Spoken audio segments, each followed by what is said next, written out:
Friends, welcome back to another episode of Generation Tech. My name is Alan. I hope you guys had a very Merry Christmas and then you got everything that you wish Santa Claus for, who, now that I think about it, is most likely a Sith Lord. I mean, he likes to wear red, feed off the energy of children's belief in him, and loves bringing joy to the planet, joy being an emotion, something that the Jedi frown upon. On top of that, he only has one apprentice, which fulfills the whole Rule of Two requirement. Anyway, my gift this year to the Empire and Emperor Palpatine, well, more like Emperor Palpatine's disembodied spirit, which is trying to possess Matt Smith's body and return to fix Star Wars in Episode 9, is the gift of hindsight.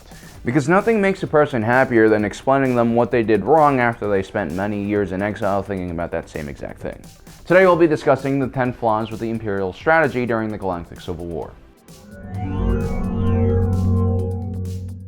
Look, Tarkin was a weird dude. There was a lot of red flags around this guy even before he took power. He was from the Outer Rim planet of Eriadu, where his family basically owned everything and ruled everything. Theirs was the kind of family that married first cousins to, keep the bloodline pure. And as we see with Kylo Ren, when your parents are too closely related, you lie and say someone else is the father and end up with an evil baby who grows up with incestual rage and kills his fake dad.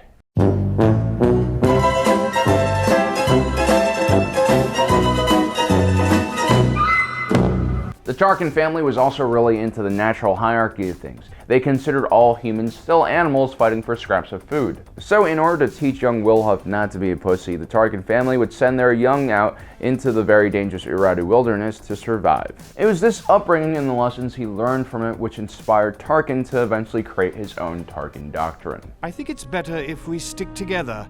A stronger force would have a better chance of protecting the information. Not in this situation.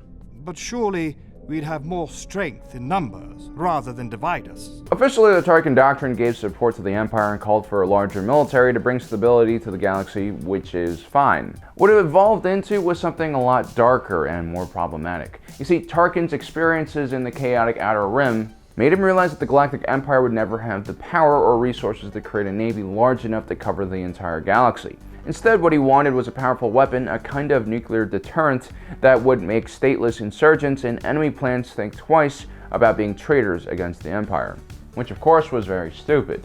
When Tarkin destroyed the planet of Alderaan, one of the original human worlds known for its beauty, scholars, arts, and humanitarian aid, he had crossed the line.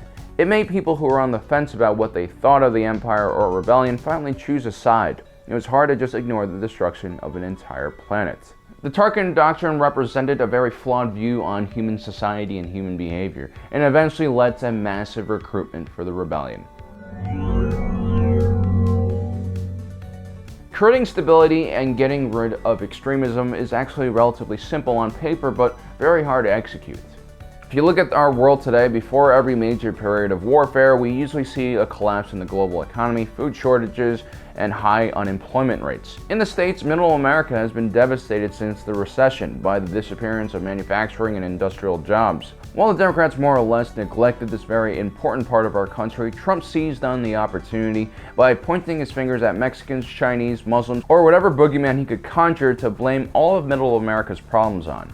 The Democrats also ran a very similar and identity politics campaign, which was designed to split whites and minorities, women and men, the rich and poor. Identity politics works really well in times of hardship because it takes very complex problems that are hard to understand and falsely simplifies them by placing blame on a group of people that usually have nothing to do with our hardships. It's much easier to say, hey, let's blame the Jews or the Mexicans or white men for my economic hardship, instead of looking at things like machine learning, future tech, corporate consolidation, emerging markets, failure of our education system, irresponsible corporate behavior due to shareholder pressure, and maybe even yourself. Not only are these concepts hard to understand, it's also relatively hard to connect our own hardships with these more abstract ideas.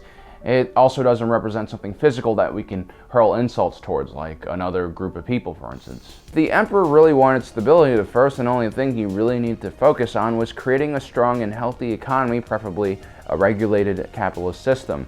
All he really needed to do was to give human nature and ingenuity a chance to grow. Create a system that is predictable and adheres to a rule of law and resilient against corruption and cronyism. But instead, Palpatine does the opposite. But we'll talk more about that later. Sometimes we forget that Emperor Palpatine rose to power in a completely legitimate way, through a series of Senate elections that gradually gave the executive branch more and more power. And that's the beauty of Palpatine. He didn't grab power, he let the galaxy give it to him in a much more natural and frictionless way. I love democracy. But when Palpatine finally dissolves the Senate and destroys Alderaan, we see a very extreme shift in his mentality and method. He became more invested in the Tarkin Doctrine, and instead of being a morally defensible leader who was just trying to stabilize the galaxy, he became a crazy evil leader obsessed with ancient religions and finding powerful apprentices. Without his rubber-stamped Senate, which gave him more legitimacy than resistance, Emperor Palpatine became a dictator. Just look at what Putin does over in Russia. He can claim to be democratically elected. I mean, sure, he's rigged the system completely in his favor, but at least there's still a system to support his argument. Now, this topic has been beaten to death, and you probably know all of the arguments, so I'm going to go briefly over this one. The Death Star was a massive waste of resources, unless that is Palpatine saw some unknown threat like the Yuuzhan Vong coming. A ridiculous amount of resources were used for this vanity project that could have been better used to develop the Empire's economy or create more realistic and useful military projects. The Imperial-class Star Destroyer was a very expensive capital ship killer in a galaxy where all the enemy capital ships had already been destroyed. What the Empire really needed was a large amount of patrol craft that could cover the vast amount of territory that they held. How many light cruisers or even corvettes could have been created instead of just one ISD, which was known for being one of the more expensive projects within the Empire. On top of that, the ISD was notorious for having terrible point defense weapons and depended on TIE fighters for an anti-starfighter role. This was problematic when the majority of your enemy rebels were fighting in advanced starfighters. The TIE fighters themselves were known for having several problems, including no hyperdrive, which further limits the range of an ISD.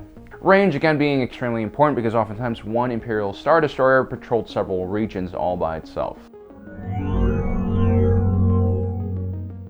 Palpatine should have known better than anyone that nothing leads to the approval of increased military spending more than an actual threat. That was the brilliance behind his creation of the Separatist Army during the Clone Wars. So during the Galactic Civil War, he should have devoted an equal amount of energy to carrying out gruesome rebel false flag attacks.